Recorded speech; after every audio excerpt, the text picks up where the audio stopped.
Prime Minister, Honourable Deputy Prime Minister, members of the media, we'll start off tonight this morning with brief remarks from the two leaders, and we'll open up to questions for our media. Please keep in mind our timeline. Without further ado, Honourable leaders. All right, Talopan, good morning everyone. We're very happy to welcome to Samoa the Deputy Prime Minister and Minister of Foreign Affairs, the Right Honourable Vaovasamanaia Winston Peters, his colleague, the Minister of Health, and members of the delegation. This is the first formal visit of the Deputy Prime Minister since the election of the new government last year. It's an opportunity for us to reconnect and renew relations with the new administration and of course to review areas of cooperation. Today, the Deputy Prime Minister and I signed the Samoa-New Zealand Partnership Agreement, reflecting areas of cooperation we have mutually agreed to for the next 5 years. The last agreement was signed in 2019. As you all know, Samoa is hosting the Chonga meeting in October of this year, and I wish to acknowledge the significant assistance by the New Zealand government to assist with our hosting. It is reflective of the special relationship under the New Zealand-Samoa Treaty of Friendship. Always with these discussions is of course the different programs that we have to assist in capacity building in different sectors in areas where we recognize that there are significant gaps. I'd like to formally in this press conference welcome again. Vaovasamanaia is no stranger to us. He's a Samoan Matai. We're very happy to receive him back. He's an old friend and he needs no introduction to Samoa. So welcome, sir. Thank you very much, Prime Minister. It's a pleasure and a privilege for my colleague, Shane and Reti. After waiting, I come and did classes like this. Sorry, Shane. Shane, the Minister of Health, and also significantly the Minister for Pacific Peoples, to meet you at a conversation today, which we thought was very worthwhile. The really big sign is also an update from 2019, but the import and purpose and significance of our conversation is that two countries with similarly significantly shared Pacific values and with the prospect of far better cooperation possibly going forward, and had this conversation and had this agreement. And we are looking forward to chopping and making a great impression, indeed upon the Commonwealth at that point in time. So this has been a very important meeting today. We've got a lot of work to do into the future, but we need, I suppose, to spend some time celebrating and commemorating the great parts of our relationships. Lots of work on this we need in the future, such as seasonal workers, immigration, all lots of things going forward in New Zealand. So Shane, Reti and I are very glad that you took the time to see us. You also in this administration, bearing that we did ask them to come. That's a very specific way of doing things sometimes. Thank you. Questions, Lani? Thank you. My question is to both leaders.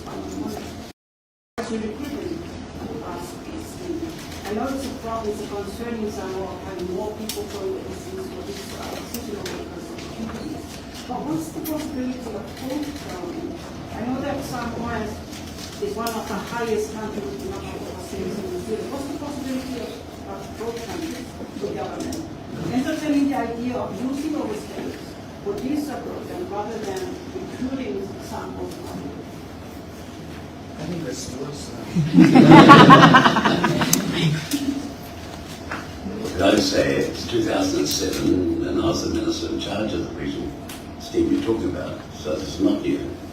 And the the second thing was, our purpose was to work with the Pacific nations involved and ensure that they were significantly in control of those who would come, why they would come, how they would come, and in their going home.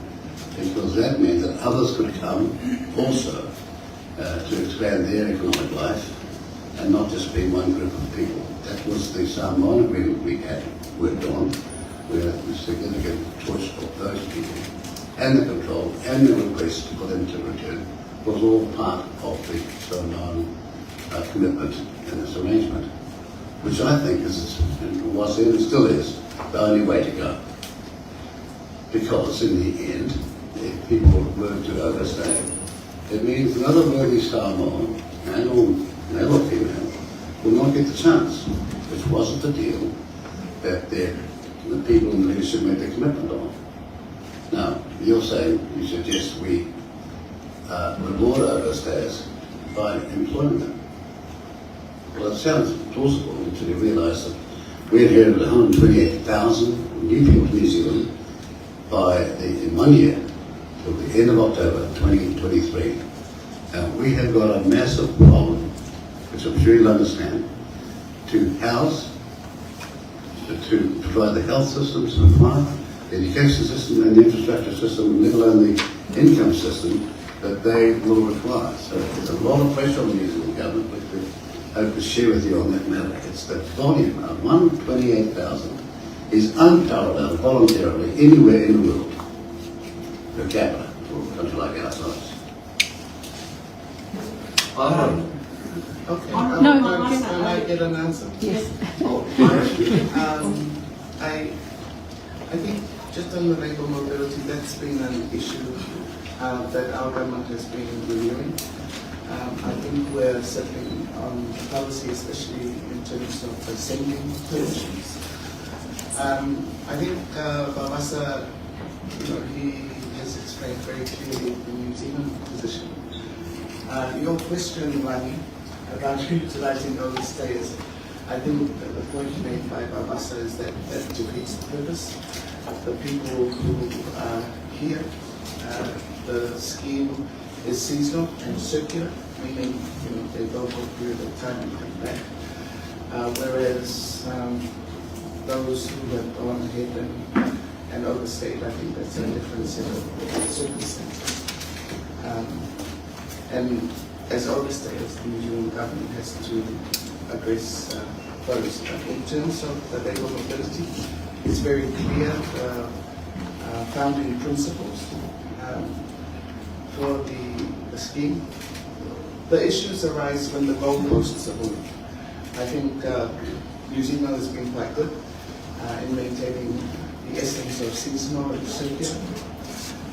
But then we see, I think our neighbours in Australia, there are now other evolving options, which moves away from the original agreement.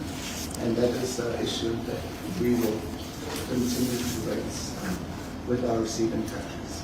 We're celebrating 61 Can I just say one thing to add to what the Prime Minister says? Our position is to act in loco parentis. That means to be in the stead of the people, the parents of the people that come to our country. That helps to make sure that the employers pay them properly, treat them properly, house them properly, and everything is done the way we agreed. That's our obligation. That's what we agreed to in 2007. That's one we want to stay loyal and true to.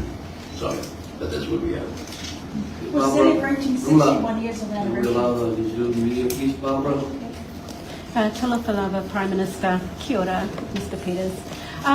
How confident are you, Prime Minister, given the enormity of CHOGM, that you're on track for this? And what exactly do you need from New Zealand? And Mr. Peters, will you give it? Well, can I respond to what New Zealand has already done? That's in the area of accommodation, with the funding that will allow us to bring in a cruise ship, similar to the 6 in 2014. But very early on in the planning, especially in the areas of security, New Zealand has reached out, and we're probably the first task force to get going in preparation for Chaka. How confident am I? I'm very confident. I'm a Pacific Islander. We're used to hosting people, but we will host people in the Pacific way. My answer to that is, look, we've got every confidence that there's going to be a serious success. Why? Because you've got a state of democracy, you've got people that know how to organise themselves, and you've got some people that, more than most, respect the hierarchy of order, and in this case, democratic order. So I think that every belief is going to be a great success. Thank you. Honourable Deputy Prime Minister, my question is, we are celebrating 61 years of friendship under the Treaty of Friendship. Is the government looking at granting Samoa under the treaty free travel visa, or is there a possibility of visiting the island? I say this is something we've got under purview. It's under consideration. We have in the past, for sporting reasons, made changes, quite dramatic changes. I mean, because we knew that the cost would be just too high. Particularly this is the case of FIFA. So I don't, because I'm not the Minister of Immigration, I'm here with the Minister of Health, and what we don't do is speak out of turn, unlike some people in politics. Our job is to go back and consult our colleagues, work on it, and give you an answer that will be real and will be factual. If I can just add to that, this is an ongoing discussion. I mean, in terms of opportunities for Samoa traveling to New Zealand, we have the quota system, the normal applications for family travel, business travel. I think because it has moved online, it has presented difficulties for our people because we're not up on the IT and credit cards and all those sorts of things. But those are things that can be resolved. But as Ministers of Foreign Affairs, I have raised with the New Zealand government the broader discussion under PACE and Plus, which is free trade and free mobility, labour mobility. So I think there's a broader platform to hold those discussions and to look at it, not just New Zealand, Samoa or Samoa, Australia, because everyone seems to be going to these two countries. Perhaps we need to look broader about our region, what it is as a region that we offer, that people can move around, including New Zealand and Australia, in terms of investments and people and development. Final question, gentleman here on New Zealand Green. Aloha, Prime Minister. Matthew from Pacific Media Network News. I just wanted to ask you about, we are making a visit to the National University of Samoa later today. How important is education in the relationship between New Zealand and how Samoa operates in the future? Oh, very important. And the National University of Samoa has working arrangements with different universities in New Zealand. And those have been long-term, and we look forward to them continuing. I think I'm very pleased that the Prime Minister is visiting, because in terms of the New Zealand institutions that have been working with the National University, it's probably good for the new incoming government to have an appreciation of what has been ongoing, and we hope will continue to the future. Aloha, Prime Minister. If I could ask one question, Moana Makapiriri from Te Karere TV NZ. What is Samoa's position on New Zealand joining the AUKUS agreement? I think I've indicated to the Deputy Prime Minister, as a region, the security arrangements that we have is listed in the Rarotonga Treaty. And both Australia and New Zealand are members of the regional organisation, the Pacific Island Forum. And we would hope that both administrations will ensure that the provisions under the Rarotonga Treaty are taken into consideration. new arrangements. Do you have any concern about potential nuclear weapons coming back into the Well, Pacific? no, I have no concerns about New Zealand. I mean, New Zealand is a sovereign country and it can make its own decisions. What I have indicated to the Deputy Prime Minister is that as a region that has been impacted by nuclear effect, still ongoing, especially in the North Pacific with the Marshall Islands and the semblance of it still in the south with Tahiti, that we cannot not present that voice in these international arrangements. We don't want the Pacific to be seen as an area that people will take license What in is terms the- of nuclear arrangements. And what is the There'll be status other of Samoa? opportunities, excuse me, there'll be other opportunities that have been allowed. Yeah, I just want to say this that I can, though. You know, some of us were there with Oscar tomorrow in French Polynesia protesting about this issue a long, long time ago. You do know who he is, don't you? We've never forgiven our commitment then. We're not forgetting it and not forgetting it now. Hello, Fiona. Vaovasamanaia Winston Peters. We've just come from Samoa and Cook Islands and now in Samoa. We have Prime Minister Kenya now. He has just welcomed you as a good friend. Particularly as you're a Samoan side, Vaovasamanaia. Do you feel a special obligation to Samoa or a sense of responsibility to Samoa because of your status as Maasai? And how will you uphold your position as Maasai? It's in the good book. Right, got the title? I was a stranger and they took me in. If I can ask one question from Vaovasamanaia. Is New Zealand government happy with how Samoa is using the aid provided to them? Look, we are delighted to be here and to acknowledge that sometimes in this world the whole vision of people is so negative. But when you come here and have a good hard look and look at the progress that's being made, look at the dramatic intention to upgrade and put people on their status of education and a better health system. Yeah, we are very pleased to be here in Samoa and to pay respect for one of the greatest countries on earth. If you look at it, a bloody sense of appreciation and gratitude. Thank you, honorable leaders, and thank you, members of the media. There will be other opportunities today that our respected consulate officials are organizing. Thank you for making this time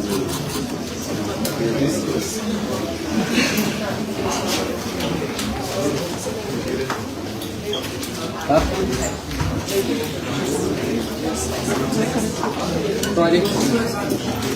Black Friday. Oh.